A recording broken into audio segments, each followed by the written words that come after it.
Morning, Vinnie, and thanks for having me back on your session today. Um, I've just finished my second book, as you know, and I really appreciate your time to write the foreword. It was received with some great thanks and gratitude. So I wanted to give you a quick overview of what I has. can see you're doing so well. You're by the beach and you got palm trees and uh, one can aspire, right? One can aspire. Yeah, so I wrote the second book. There's been huge changes with SAP, and I had a lot of clients ask me for some updates and revisions on where SAP have moved the needle in terms of the market. We've got business data cloud, we've got new offerings from Rise, and everyone wants to understand where the market's going, the deadline's looming, and that spawned the genesis for the second book. So I'd like to discuss a little bit about its contents today, and perhaps you and I can talk a little bit about SAP strategy, what the clients are doing, what the market's doing, and some playbooks and tips and tricks and strategies for the viewers. great. Do you want to share a few slides? Yeah, absolutely. Let me just pop that up over there.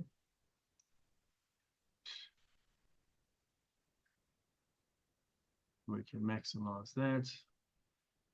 How's that? Is that visible? Yep. Good I think stuff. you're on the second slide. Go back up. There we go. There we go. So the name of my new book is I've kept it pretty similar to the old one. It's just Unbeatable 2.0, the definitive guide on how to implement SAP S/4HANA without breaking the business. And it's inferred that there are Oh, other SAP how far back was the first book? 3 years ago? 2021, 22. So it's been a couple of years, but probably Vinny, the biggest thing is the movements SAP have made in the last 6 to 9 months have been massive for an organization its size that normally makes very measured step shifts and changes. It's been, I would consider them tectonic shifts. Um, and You and mean the the clients business data cloud or broader than that? Well, broader go than ahead. that. Go This ahead. is Go ahead. Talk about all of them. all right. So let's jump into it. Um, let's cut off. Let's cover off the topics. Firstly, the one of the big things was the layoffs, right? And the mid management layoffs. It's been pretty big. There's a huge amount of IP, and I know a number of these individuals who are exceptionally talented and know those industry verticals inside out, 20, 30 plus years, and they're trusted by the clients, and SAP basically overnight wiped them out off of the off the org chart. So they all Yeah, falling out well, where. I noticed both in verticals and in global go-to-market. My LinkedIn uh, organizational names for a lot of these people is very different. I've noticed that. So yes, so they've merged pretty much the sales org and the enterprise architecture structure. And then you know Paul Cucina. So it's all under Paul Cucina now. The challenge you have is classically enterprise architects are not salespeople, and neither should they ever be, right? They should be trusted guides. So it's very interesting to see SAP have collapsed that model, and I want to see, I'd like to see how it works, and if there's anyone who can make it work, it'll probably be Paul. But from a client perspective, they're looking at that change and they're trying to understand how that could work. So that's going to be really going to be interesting. And I perceive a centralization of SAP authority or decision-making structures. It's sort of heading back up to the mothership, whereas before it was more regionalized and the areas could tailor to the customer markets and demand. I'm seeing a more generic and one-size-fits-all decision-making, and that's broadly in line where I perceive SAP to be going overall. They're moving, and I believe SAP is wanting to move all clients onto a single version of S4 at some point, single stack, and it'll be in the cloud and it'll be public. That's the ultimate goal, right? It's the highest profit margin offering, and it'll be the lowest risk for them. So you can sort of understand why they would do something like that. Well, I don't know if you mentioned this, but I've noticed between the clean core emphasis and the really not much vertical extension focus. They really are becoming more of a core ERP player. I'm That, worried that they may be narrowing the focus a little too much. look, we can talk for hours on it, but you follow the old classic analytics principle, right? You follow the money. Why clean core? Clean core massively reduces SAP support overhead because if everyone's on the same platform, they can do global updates. Whereas now they've got, I think, 220 something flavors of ECC. So it's a nightmare for them, and all of them have support agreements. So they're legally bound to honor that, right? Not the custom code. SAP doesn't support custom code, but if you move to clean core and all the custom code is elsewhere on BDP or wherever, it makes SAP's job massively easier and their profit margins go through the roof. The other benefit is you can gradually close the stack and change private and eventually push everyone onto a single stack, onto cloud. And then you can start modularizing that monolithic structure, which is what they need to do to survive long term. The competitors are fierce and they're climbing the stack. And I think SAP realize that. And so long term, they realize I've got to modularize, otherwise I'm dead, right? So, and you can see the behavioral patterns starting to take shape to deal with those threats. I want to touch on RISE for about 30 seconds or so. You've probably seen yesterday your old crew Gartner announced that only 39% of SAP clients have actually leapt onto S4 or taken up the license construct. And it's interesting because SAP don't release the stats, but I would suggest that the people who've taken up the licenses but not the journey is more significant than most people would believe. I think if they don't do something radical like unlock or open RISE for hyperscalers and for partners to deploy S4 onto hyperscalers directly without RISE, there's no chance they'll get anywhere near that deadline. And I think clients under pressure, and I would suggest that SAP consider that as an option. Just allow clients to deploy S4 onto a hyperscaler on a subs model instead of locked into RISE, because SAP doesn't have the bandwidth to do it. They're also their own worst enemy. If all those customers woke up tomorrow and they said, "We're ready, we're going," no ways SAP could handle that volume. They have to push it to their partner base. So then that begs the question, why not? And if it's revenue lock-in, well, better get them onto S4 with some revenue than not get them on at all, right? Wall Street will punish you for that. So an interesting discussion. I'm sure you and I can unpack that for hours. Paul, did you consider, with Gartner saying, hey, look, the 2030 deadline looks, I forget what the term was, but it looks tough to accomplish. What are you seeing about people staying with ECC? Did you explore that in the book?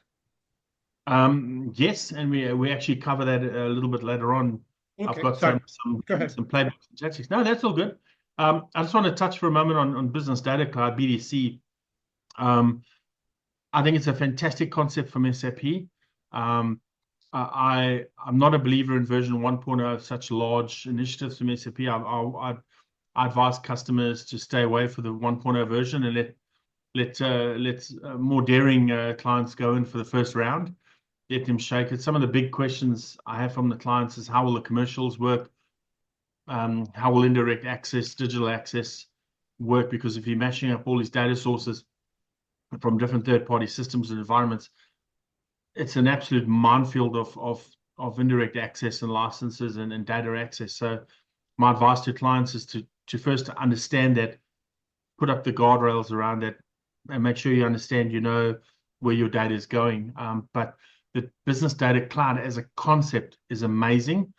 The one other caveat or caution I would have is it's all sitting inside a SaaS fabric, which the implication is this another RISE lock-in? In other words, if I move onto this platform with all my tools and my data, can I leave, or am I now locked in, the same as with RISE? So I just want to caution clients to make sure they understand the commercial T's and C's before they enter into this arrangement. The feedback I'm hearing is yes, so long as it stays within the SAP family, accessing S4 plus some of the cloud properties and all that makes sense. When SAP wants to access their data, right? They're worried about putting that in the BDC. Okay.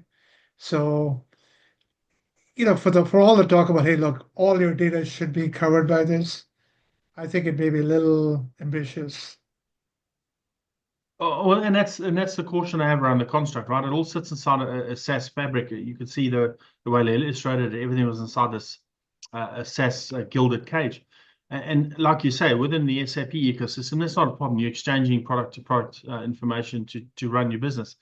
But what if I'm a multinational and 17 of my companies are M&As over the last 3 years, and they run Oracle, Microsoft, UDA? What are we going to do then? Who owns that data? Who's going to pay for all that in and outs? Because as you know, indirect access will be triggered in those cases. And so all I'm saying to customers is just be cautious and just work your way through that first with SAP to understand where you are commercially and where your exposure is before you just rush into this. The concept is great. I think the mechanics need to go through at least 2 more versions before this is a viable option. And then the only other caution is, as I said, is this a gilded lock-in? So once your data is there, can you leave? Can you exit this construct if it doesn't work for you? And from what I can see, that doesn't appear to be the case. So I'd like SAP to just clarify that and give customers assurance that the model is flexible for their needs. No, You, OpenAI is lobbying the Trump administration to allow access to copyrighted proprietary data. And I hope they don't succeed because that'll open the door for every enterprise vendor to try to go after customer data. So, well, protecting that is that'll going be that'll be a challenge, but the sword will cut both ways, right? Because in that pursuit, if you put that in context of where we are, does that mean indirect access is no longer a punishable offense? Because you should have access to the data. Why would you then be penalized for its access? you're raising a very interesting point. They are the people who sued their customers for indirect access. And exactly that. So now, if I apply that same principle of logic to business data cloud, it gets exceptionally more complex because at the top of the NC95 stack, you're melding data for business decisions and insights from every possible source. And the language coming from SAP is it's open data, open platform, but only if you play to our rules. And now Like you you look at like you say, AI. tell your clients to be very careful. I'm chuckling because I just wrote a fiction book, and one of the subplots there is, there's a character who goes, "Who put our oil under this sand?" Right? So he's talking about the oil industry scenario, but really it's coming to play in the technology world where who put our data in the customer's data center? It's my data. So there's very little respect for customer data.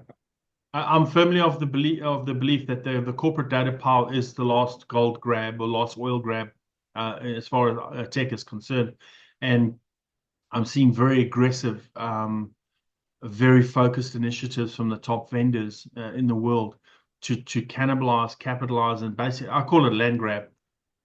To do a land grab on that data pile and control who accesses it, which is why you see constructs like indirect access. Why else would it be there? If you unpack the true rationale, it's control. And I'm a big fan of competition, and I'm a big fan of choice. So that's slightly contrary to my ethos, but that's only me at a personal level.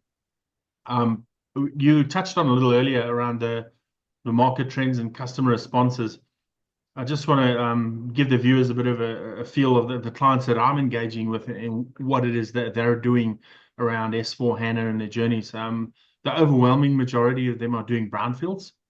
And bluntly, a lot of them see some value in S4, but limited. Almost none of them can make an ROI case. This is all a sunk investment case, and it's about de-risking their core back-end investment. And that's why they're going to brownfield. They're spending less on on SAP and more on peripheral technologies, and by that I mean AI and On the brownfield, are you seeing what are the integrators doing? Are they bringing in automation, automated conversions, automated code conversion, data conversion, my testing? answer is going to stun you in the audience. I have not seen a single vendor bring advanced tooling apart from some of the SMP technologies or that kind of thing around data. I have not seen them bring anything advanced to the table. It looks exactly like a rerun of the 90s. The slides have been updated, but if I took the for 4.6 R3 ECC 5 to 6, it looks exactly the same. Their approach is the same. The mentality is overwhelmingly the same. And I know I'm using a very broad brushstroke. There are some exceptions, but by and large, nobody is bringing that tooling and automation and AI capabilities across. Isn't it amazing? I've been telling them for 2 years now. Take an LLM and put all your test plans in there. The 100 or 200 or 300 you've done for different clients. You've been on this Put your longer than that. Yeah, put your You, user acceptance testing plans in there. Put your training modules in there, and generate version 1 for the next client. Why do you have to uh, reinvent the wheel every freaking time? and then only do the deltas, right? Yeah. You've been on that drum for I think quite a bit longer than 2 years, and it wasn't No, but with AI before explicitly. 2 years, it wasn't LLM. It was meant to be some other technology, but LLMs have made it so much easier. But do you think anyone would have listened to that? I look at that, I'm stunned. Exactly that. I look at the data migration and the BPDD generation and the process generation. I'm like, we've got all the tools. We can extract the data out of SAP, and we've got enough compute power to generate 80 or 90% of this on the fly. Then the business just has to check it and amend the deltas. What normally is a multi-month, 3 to 9 month process can be done in about between 2 to 3, maybe 4 weeks. Pass the cost efficiency to the It client and just, focus on Paul, do you blame clients for not pushing for that, or do you blame the integrators for just being so addicted to the old model? I would predominantly put that on the SI side, and the reason for that is it's not a client's core business to do this. The SIs do this for money. They should have highly honed, highly efficient processes. A client, for example, a mining client, a utility client, they're not in the business of migrating technology systems. So Yeah. I'm expecting that thought leadership and that strategic thrust to come from the SIs to go to the client and say, hold my hand, trust me. I've got the smorgasbord of cool tools and tech and leadership and governance. I'll take you from this side to the other side, cost effectively and at low risk. That is predominantly within the SI side. That's what they Well, do. look, the old expression, why do you beat your head against the wall? Because it feels so good when I stop. I just want to touch on that second last bullet for a few seconds before I go Yes. to the last one. So a lot of clients are reducing or limiting their spend on SAP, and there are some concerns around how fast the cloud costs are rising. But they're also spending a lot on the other technologies, so agentic stuff, LLMs, all the wonderful tools. And that does, in some instances, include Joule. But in a lot of other instances, they don't want to apply AI to the core backend. And the reason is simple. There are returns on the use cases, absolutely. And I know SAP say they've got like over 130 use cases. That's great. They're not applicable to every customer, but they're there. But where they're driving true value is actually in the supply chain and the customer engagement side. It isn't in the back end. The back end, the SAP back end is highly mature. Finance at its core hasn't really changed. As a client told me, I'm so tired of every vendor coming to me with SG&A use cases, right? Accounting, procurement, customer service. Why aren't they bringing me cost of sales um, examples? All the operational stuff, so Yeah, you're hearing cost to exactly what I'm serve. hearing. Cost to serve, plant maintenance, forecast planning, supply chain optimization, zero-based costing. Those are the things that I see clients spending money on, getting millions of dollars in return and in short order. But in the core back end, spend $50, get $2 return. They're going. It's not worth me chasing that rabbit. So enough on that point. And the other trend I'm seeing is a ring fencing of SAP to do two things. One is cost containment. So there's been over the last 3 or 4 years the costs are runaway. The language a lot of my clients are using is the costs are running away from us. And the other one is to control future SAP investments. And again, on the second last point I raised is their investments are elsewhere. And they're realizing SAP is at a maturity peak. If you look at S4 customers, there is innovation in the stack and in the industry verticals. But for a lot of clients, the functionality they're using in ECC and S4 is below 5% variance. So the justification for them to move to drive value and go to the board and go, give me 50 or $100 million to move. And they go, why? Oh, well, we've got universal ledger. Yeah, so what? They go, does it still do the same thing? Can I still do my accounting? Yes. Then why? So those are really difficult conversations. So the result is they're ring fencing those investments to go, we'll just keep using that core and we'll invest elsewhere where there's a greater value set. And I'm starting to see that trend climb quite significantly in recent times. I coined the term ring fencing in SAP Nation, which was 12 years ago. And since then, it's just exploded, right? There's so many cloud solutions around SAP. Yeah, and if you look at how if we can go here if we have the time, but if you look at how the mid market is absolutely booming, you got UDA and I mentioned them earlier. There's just hundreds of them just exploding onto the scene, and their offerings are more and more advanced. They're starting to cannibalize upwards, and I believe there'll come a day when they turn their gaze to the top end of town and go, I think I'll have a piece of that. You mentioned Rise. Are you seeing Grow as gaining as much momentum? Grow, in my view, has a lot more momentum than Rise, Okay. by virtue of the market dynamic, the cost profile, the ease of assimilation or the move to the platform. I think SAP would probably do, my opinion, SAP would do well to focus considerable investment. And one of my good friends that I trust their judgment, Alistair Barr from Dragon ERP, he actually had a really good point. Said if they opened up a couple of APIs in there, they could just dominate. But I'm not sure if SAP sees that focus. It seems they are fixated on S4 HANA and Rise, but with 61% still sitting on the left side of the ledger, they have to do something radical. Forget the deadline. They're going to have to do something radical to create a seismic shift to the right side. And my only suggestion to them is don't give up on Rise, but give up on your monopolistic view and allow your partners to deliver S4 HANA on a hyperscaler. That's going to create that shift.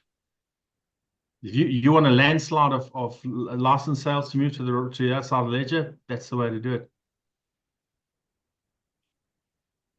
So it's interesting times. I think the next 12 months we'll see who blinks first. In my view, I think Christian's going to have to have a really hard think about strategy, and I have to applaud him. He's done a lot of things. He's opened up the options and created a lot of hype and stuff around new trends. But I do believe that they're missing the focus on trying to shift the core base to a new technology platform. BDC is great, AI is great, Joule is great, the new relationship with NVIDIA is great, Databricks is great. But two things, don't forget to put you here. That's your core base. And don't forget that without your core base, none of the other stuff will work in real terms. You've got to get that core over. And I think the only way to tip that ledger over is to open it up. There is no other option that I'm aware of that will do that. You got one more slide? Yes, I do. So let's just spend a minute or two on where I think SAP is going long term. They got to simplify the stack. Let's just start with that.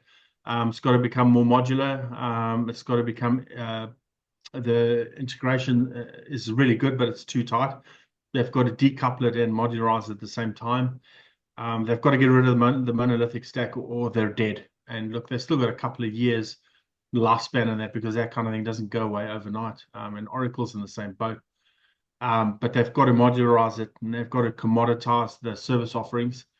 And I believe SAP have to throw the doors open to the partner base and allow them to do these implementations on hyperscalers, and on-premise via a subs model, like they have now. A lot of people don't know you can actually deploy RISE on your data center on-premise today.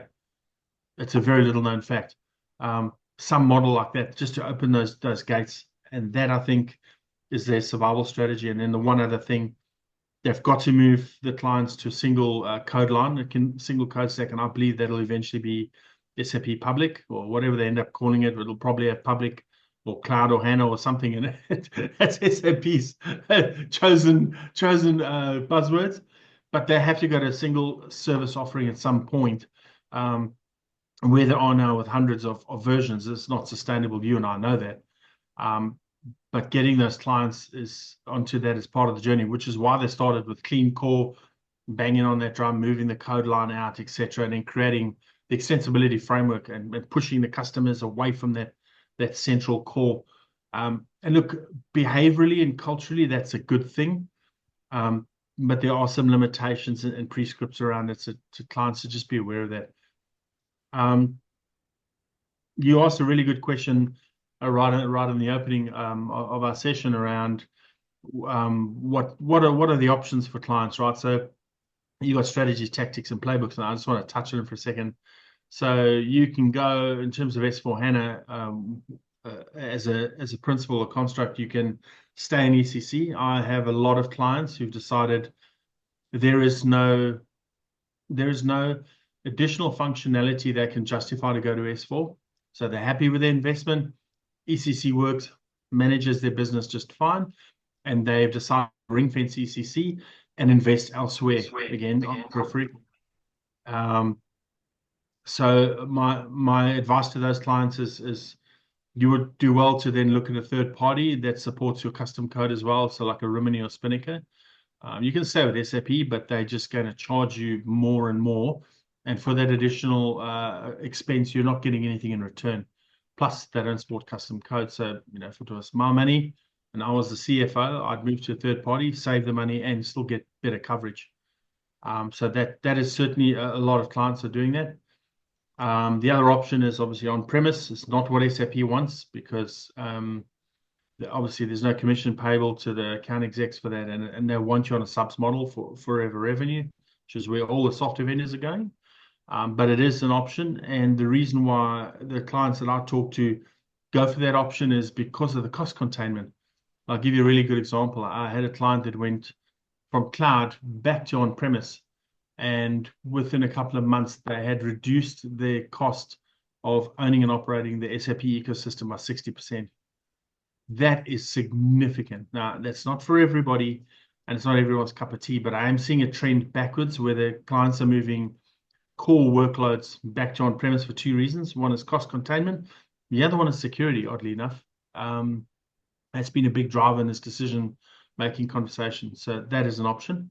And then you can wait all the way to the other end of 2040 for S5 to come along. And then the other one is obviously to go on to RISE. Any play on public cloud? Look, yeah. So public cloud is obviously an option, and it's a flavor or version of RISE. You're going onto the hyperscaler. It's white labeled by SAP, so they'll put you on their favorite hyperscaler in the back end, and then obviously control the environment. You can't do, well, you're very limited in your customizations. You do a little bit of config. Public, I'm not seeing the uptake so high. It's mostly the clients that I deal with are mostly the top end of town, so they'll go for RISE straight out the door. My caution to clients is just make sure you have your exit strategy well documented, because on the current RISE model, there is no formal exit strategy except you hand back the keys to the software and you walk away with your master and your transactional data. One thing that's not commonly known is your configuration data with SAP. When you go from ECC to RISE, you cede the IP and the ownership of that to SAP because it's a subscription model. So you can't decide, I'm going to leave RISE and I'll go somewhere else and I'll take all my data and my config. You can't do that. So just caveat emptor, buyer beware. And the other thing with the exit strategy is be open with SAP, have a discussion and ask them, if I want to leave, what does that look like? Let's do a worked example. Let's game that and see what that looks like. And for the larger clients, in terms of business risk, I would strongly advise you negotiate with SAP an RTR, a right to revert, where you have a mechanism or a vehicle where you can do a license conversion to perpetual, on-premise, whatever you want to call it, where you can still manage the estate or the ecosystem on your terms in terms of licensing. You may decide at 2040 there's a new shiny bouncing ball or a great new AI technology that runs all of this for you.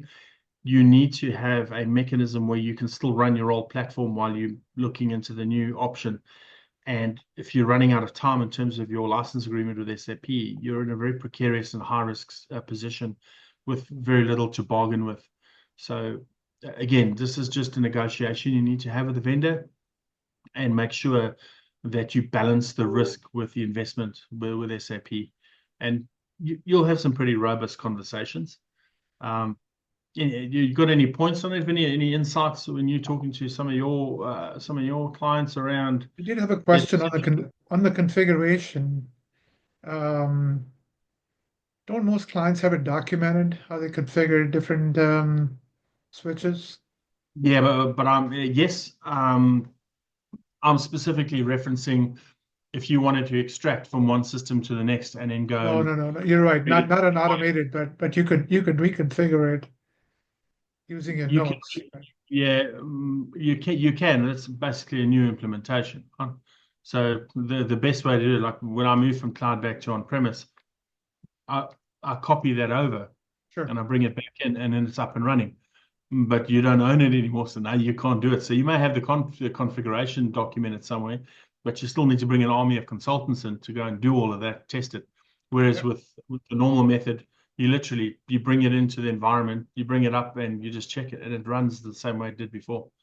So a week-long process versus a 24-month process. Yeah. What was your point about data ownership versus payment?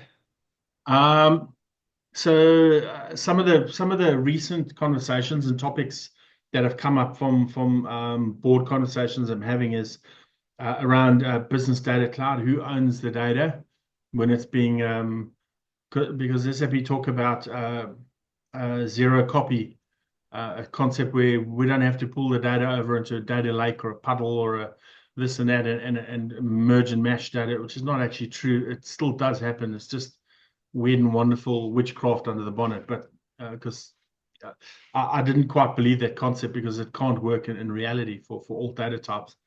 And that then triggered the question around who owns the data. If this is all going onto this great big SaaS fabric hosted by SAP or under the auspices of SAP on the BDC, and you're bringing in your third-party tools and your third-party data sources, and this is all this great big mashup, right?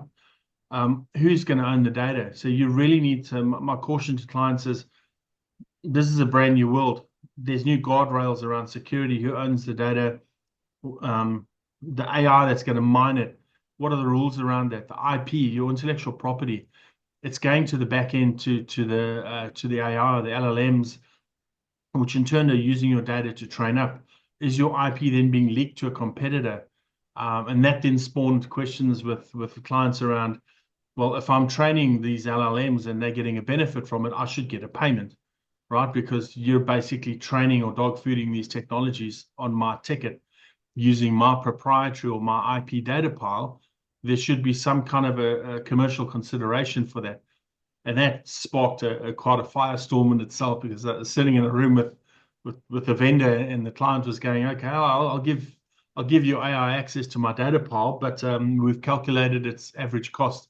There's the dollar value, and had the vendor almost fall fall off their chairs. Like, what do you mean you want to charge me to access your data? So, well, it's my data and you're training your LLM. You've said so. So I'd like a commercial consideration in exchange. So I sat there watching this. It was amazing. And that's gonna become more and more prevalent in Sure. my opinion, because data is the lost oil rush, right? Paul, let's help you sell the book. So knowing you, it's probably what, 150 pages max? It's 100, plain 100. 100. Good, good. It's the pithier the better. And where can people buy it? Where can people buy Uh, it? they can jump on Amazon.com or Amazon.au, and they can bring it down on Kindle. So it's an ebook. I did look at the paper version of it, but the demand for that was pretty low, so I just kept an ebook so people can quick reference it. It's packed with a lifetime of experiences and, tips and tricks to avoid the bear traps, how to have the right conversations, Well, the things you that's should look just out. that's your style, and it's like I said, 100 pages, fast-paced, colorful. So Well, that's congratulations on getting it done. Thank you very much. It was quite an effort. But yeah, the whole style of the book is written for the C-suite, right? Very busy, high pressure. They just want to go and have a quick 2, 3 paragraph read. Yep, I got the concept, I got the principle, I can apply it. They don't have time to spend 8 or 9 hours at the fireplace reading a book necessarily. So the entire style and thrust of the book is to be short, sharp, and sweet. Because the pace of these projects as well just doesn't allow for that kind of time. Well, thank you so much. Thanks for doing this for my channel. Thank you for Congratulations having me. again. It's always good to chat with you. And I know we could speak for days without food and water on these topics. Paul, we do that. We spend a few days every few months, so it's Yeah, always a yeah. pleasure. Thank you very much for having me. It's been an honor and a privilege. Great, thank you.